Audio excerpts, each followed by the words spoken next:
ჩვენ გვინდა განცხადება გავაკეთოთ ბოლო დროს განვითარებულ მოვლენებთან დაკავშირებით, რომელიც გარკვეულწილად დაისახება დაბა კაზრეთის და მთელი რეგიონის მოსახლეობაზე.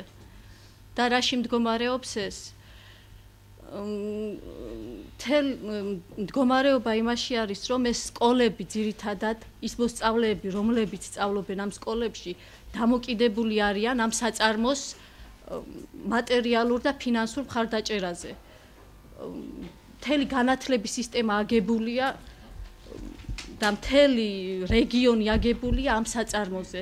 იქ დასაქმებული ხალხი 3000-მდე ოჯახი და იმის უკან მდგომი ოჯახები, რომლებიც რჩებიან ფაქტიურად უსახსროდ და წარმოიდგინეთ რა მდგომარეობა იქნება დაბაში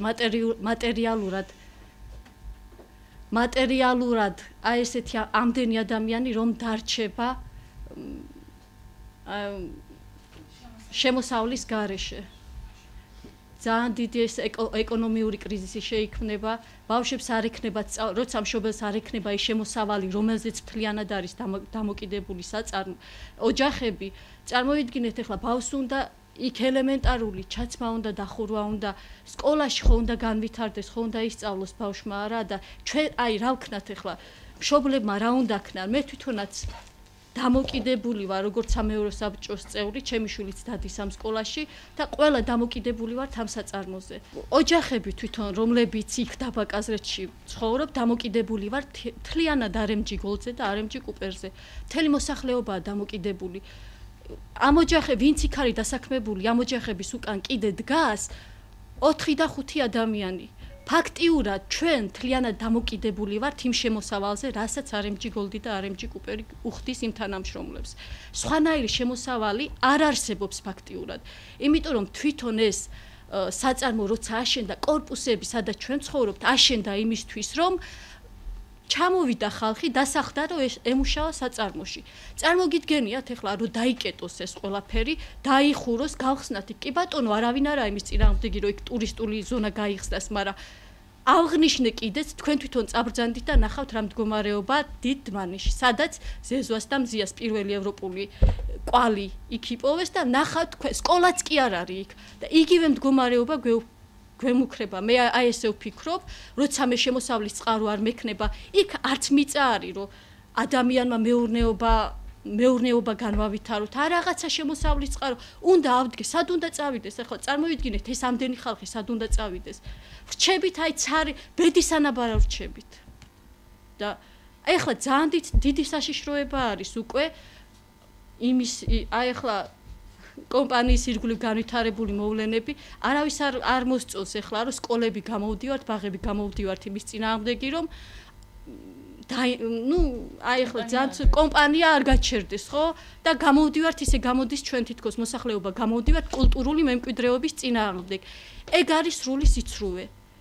უბრალოდ ეგ არის ერთ-ერთი შემოსავლის წყარო ხალხისთვის, დაბისთვის და ისიც თუ გაგვიწყვიტეს, არ ვიცი რა უნდა ქნას ამ ხალხმა და სად უნდა, მაშინ სახელმწიფო უნდა დაუდგეს ამ ხალხს გვერდში, რომ ვიფუნქციონეროთ.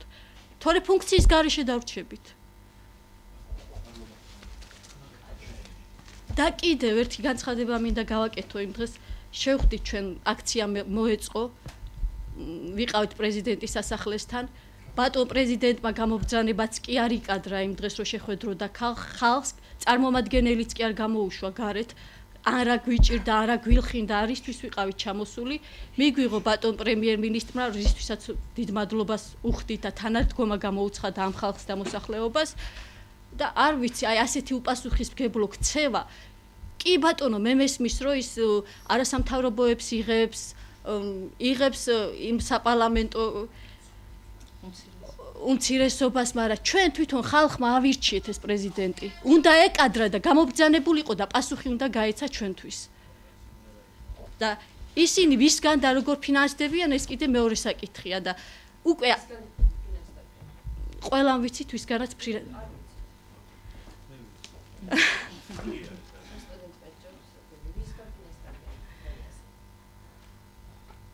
მე მაგალითად მამალაძე ერთ-ერთი ვიცი რომ ზუსტად ფინანსდება ყობა ნაყოფიასგან რომელიც ეჭვით ვარაუდით თვითონვე გამოთქვა გავდივართ კონსულტაციებს ბატონ კობასთან და იმის მიხედვით მოქმედებ.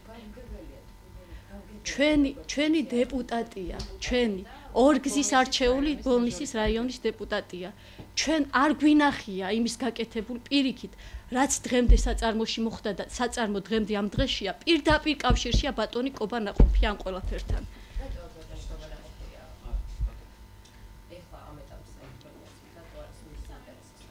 მისი ინტერესის სფერო იმიტომ არის, რომ ეს წინა აქციებზეც მინდა გავამახვილო ყურადღება. ეს აქციები იმიტომ მოეწყო მაშინ, რომ ზუსტად ეს ძველი მენეჯმენტი წასულიყო დაბა კაზრეთიდან. 9 წელი ისეთ რეჟიმში ყავდათ ხალხი და ისეთ რეჟიმში ამუშავეს, აი ენით ვერ გამოთქვა ამ ადამიანი ამას. რაღაცა ეს დიქტატი ქონდათ ამყარებული. ძლივს ხალხმა მოიშორა და ეხლა იგივე ის მიდის, რომ როგორმე მობრუნდნენ. მაგრამ ამას არ ვიცი, არ ამგონია ხალხმა დაუშვას მაგათი მობრუნება საწარმოში. დღეს რაც ხდება გარკვეულწილად. ნუ მანდ ისეთი ნებით კი გაიყიდა ეს წილები, მაგრამ წილებში ვინ იყო და ეს ეხლა ეს ჩვენ მაგას ეს ცალკე თემა არის. ძალიან ისეთი თემა არის, რომ ძალიან დიდი დრო ჭირდება მაგის განხილვას, მაგრამ ჩვენ საიდან გვაქვს ინფორმაცია, ჩვენი გცხოვრობთ და უყურებთ რაც ხდებოდა 9 წლის მანძილზე და ეს არის სამთავრობო, აი ახლა მე ვინც ვახსენე ეს პიროვნება პირდაპირ გვითხრა რომ მე რა რომ ჩვენ კობასთან გავდივართ. ზუსტად კობა იყო ერთ-ერთი ადამიანი, რომელიც ამ რეჟიმს ედგა სათავეში. ნახევარზე მეტი თანამშრომელი თითქმის უკვე აღარ მუშაობს. აღარ მუშაობს, როგორ ვთქვათ ახლა, უფუნქციოდაა დარჩენილი. იმიტომ რომ საწარმო ერთადერთი რაც მუშაობს ახლა არის კუპერი, რომელშიც არიან ის თანამშრომლები, რომლებიც ეს მუშაობენ, ამასაც თუ მუშაობა ქვია. ახალი წლის მერე საერთოდ რა იქნება, უკვე მეორე საკითხია. მე არა ვარ უფლებამოსილი, რომ რაღაცა და ჩახედული საქმის კურსში რანაირად უნდა გაგრძელდეს, როგორ უნდა გამოინახოს ის გზები, რომ რაღაცა კომპრომისზე უნდა წავიდნენ. ჩემი აზრით ორივე მხარე დაინტერესება ჩემი ერთადერთი ის არის, რომ მე მჭირდება როგორც პედაგოგს და ალბათ დანარჩენ ყველა პედაგოგებს, რომ სკოლაში მოსწავლე მოვიდეს ჩაცმული, არ იყოს მშიერი და კონდეს ყველა პირობა. რაც რა ვიცი, იმის გამო რომ თუ გაჩერდა ეს საწარმო და მშობლებმა არ იმუშავეს, ჩემი მოსწავლეების მშობლებმა ეს საფრთხე ელით ბავშვებს. შეიძლება საერთოდ სკოლაშიც არიანო. იმიტომ რომ ეს გამოცდილება აქვს ჩვენს დაბას, ჩვენ გვახსოვს როგორ იყო პარალიზებული და რაღაცა პრობლემების გამო იყო შეჩერებული სამუშაოები რამოდენიმე თვე. ფაქტიურად მშობლები ვეღარ უშვებდნენ ბავშვებს სკოლაში, იმიტომ რომ პირობები არ ქონდათ და ყველა ეძებდა იმის რაღაცა საშუალებას, რომ სადღაცას დაბის გარეთ სხვაგან რა ვიცი ახლა რაღაც დროებითი სამუშაო ენახა რომ გამოეკვება ეს თავისი შვილები.